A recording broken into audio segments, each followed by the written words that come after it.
Hi, I'm Dr. Leslie. Welcome back to my kitchen. Today, I'm going to show you how I make focaccia bread using my brand new kitchen toy, this KitchenAid 6-quart mixer. Now, those of you who have been following my kitchen adventures will know that I've been using a KitchenAid 5-quart mixer for a while now. I got this in 2010 and I published my pandan chiffon cake recipe. It's 11 years old already.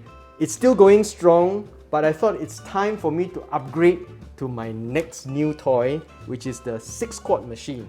I've been playing with this for a few weeks now and I find that the size is just nice for me. Even when I do my pandan chiffon cake, when I'm whipping up 9 eggs, for this machine it goes right up to the rim. For this machine it was just nice and it beat up the meringue really nice and fluffy, and it just handled it so well. Oh, my wife reminds me to tell you that this thing also comes in 4 different colors, so very good for home use. Of course, I just stuck with black. So, it's time to retire my old toy and start to play my new toy. I'm very excited to share with you this focaccia recipe which I got from a professional chef. We went to this wonderful restaurant and we tasted the focaccia bread. It was so good that I had to go and speak to the pastry chef, and she was very happy to share with me her recipe. I've tried a lot of focaccia recipes and this is my current favorite.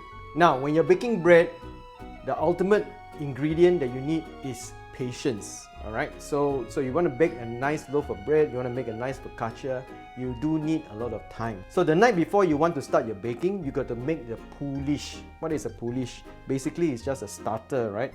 That you ferment overnight for the flavor, and also it helps with the texture. So what we do is we got some flour. This is just normal bread flour. We got some water and some instant yeast. So I'm going to start by dissolving the instant yeast in the water. Okay, like that. You make a well and then you start to mix the water and the flour together. Okay, you basically just want to mix until you don't see any more of that dry flour and you're done. Alright, the longer you ferment the dough, the more flavor you get. Alright, so as you can see, yeah, you don't have to really knead it until it's smooth. As long as all the dry flour has been incorporated with the water, you're done. So you put a cling wrap on it and the next day you'll look like this.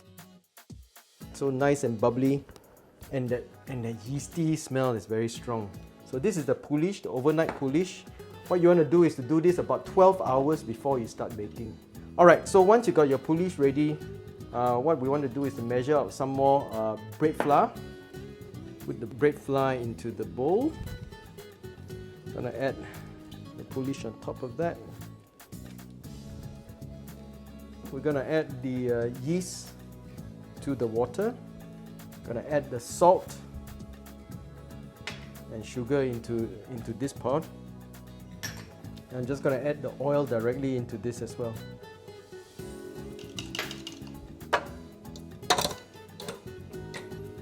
Click.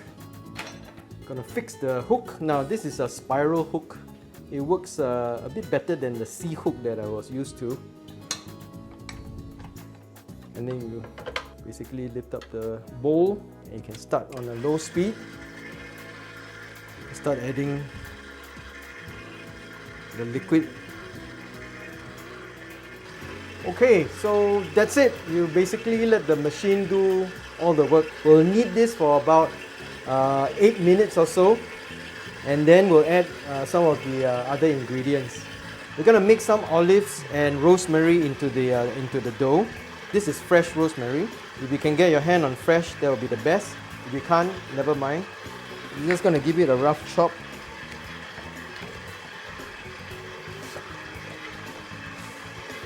Now I'm gonna chop up the olives. These are some black olives. I'll add in the rosemary.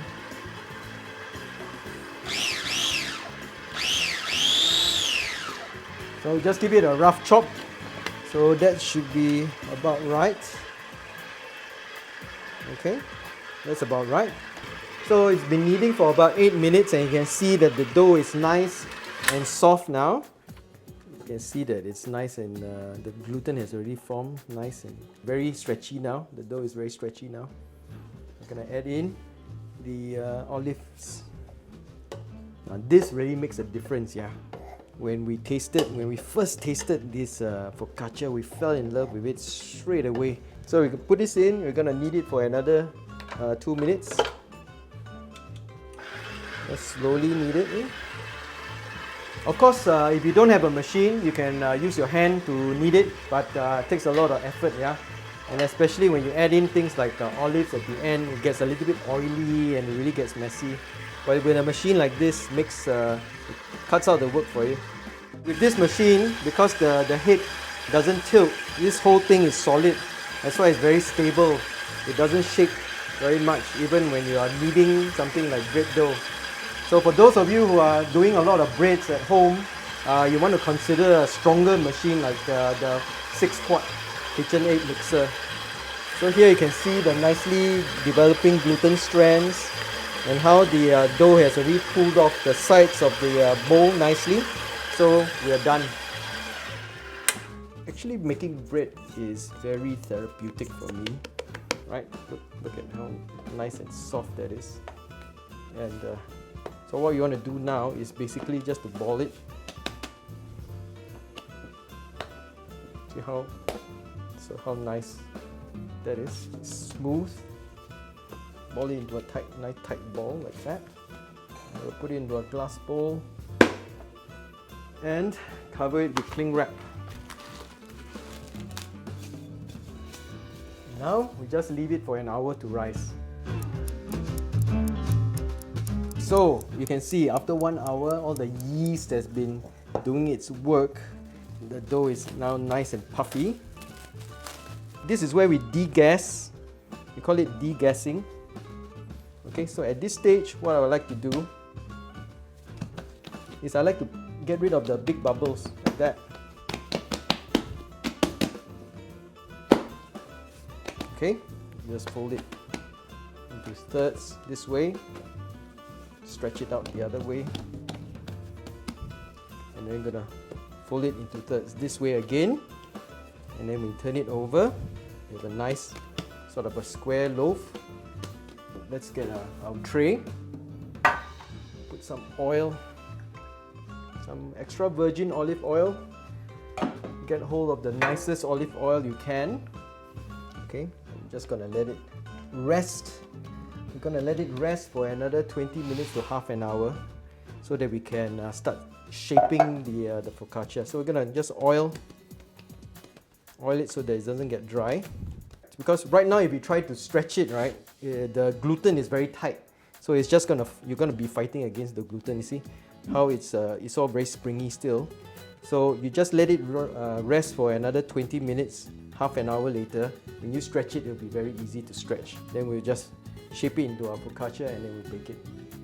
This focaccia is good by itself, but you know, by topping it with some things, you make it a little bit more attractive. So today I'm going to use some tomatoes. So I'm just going to slice them thin.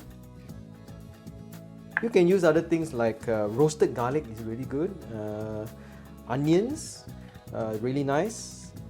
Okay, so the dough has been resting for 20-25 minutes now. So it's time to shape the dough. So it should be nice and easy to shape. Let's start by just pressing it down with our fingers this way. As you see, when you press it down, you start to spread nicely. Okay. Now what I like to do is pick it up from the middle and just stretch it this way. And then I'll actually turn it around because I want the olive oil to really coat. Now if it doesn't want to stretch, right, you just have to be a bit patient and just take your time. Just leave it to rest for another 10 minutes or so, and then when you stretch it again, it will stretch nicely. Okay, let's top it with some tomatoes. Because some people like to do focaccia art. I don't tend to be so artistic. Mine's more symmetrical. Okay, so just let it rest for another 10 or 15 minutes, or even 20 minutes, just to let it rise a little bit, and then we'll put it into the oven. So it's ready to go into the oven. Let's heat it up to 200 degrees. Set it for 25 minutes. Turn it on.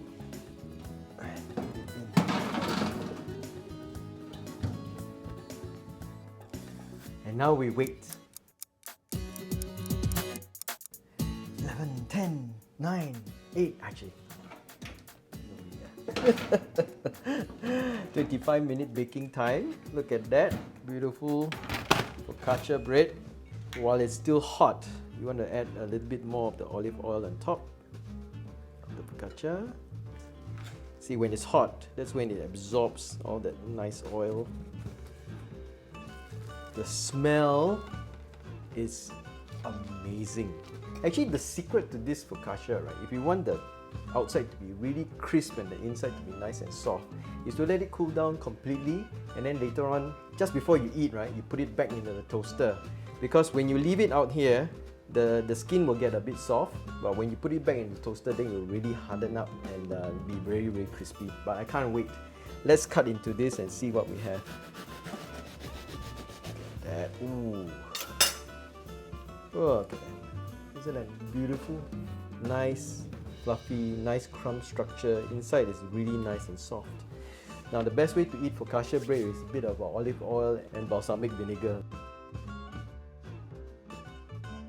Dip it into this. Really, really very yummy, very satisfying things to eat. I'm so glad I managed to get the recipe from the professional pastry chef. This really is the best focaccia that I've ever baked. So I hope you will try it. And remember, check out the new KitchenAid 6-quart mixer. Alright, until next time, happy cooking.